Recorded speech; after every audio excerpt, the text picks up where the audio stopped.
సాధారణంగా పుట్టినరోజు వేడుకలను చిన్న పెద్ద అనే తేడా లేకుండా వారి వారి స్థాయిని బట్టి ఘనంగాను ఆడంబరంగాను జరుపుకుంటారు.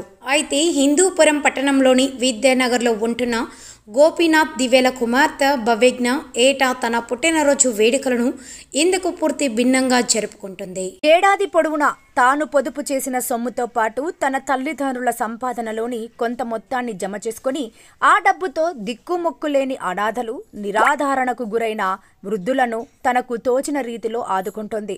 ఈ క్రమంలో తన 12వ పుట్టినరోజు సందర్భంగా శుక్రవారం రాత్రి బస్టాండ్లు, రైల్వే స్టేషన్లో చలికి వణికిపోతున్న భిక్షగాళ్లు, వృద్ధులు, అనాథలకు దుప్పట్లను స్వయంగా అందజేసింది.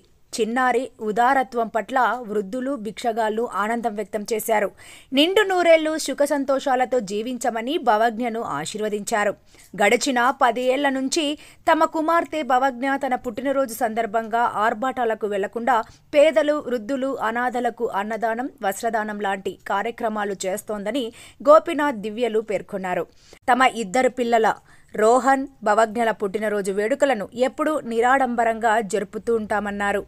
పుట్టినరోజు వేడుకలకు వెచ్చించాల్సిన డబ్బును వారు పొదుపు చేసుకున్న మొత్తాన్ని పేదలు, వృద్ధులు, అనాథల కోసం ఖర్చు చేస్తుంటామని, అన్నదానం, వస్త్రదానం లాంటి కార్యక్రమాలను పిల్లల చేతుల మీదుగా చేయిస్తుంటామని వారు తెలియజేశారు.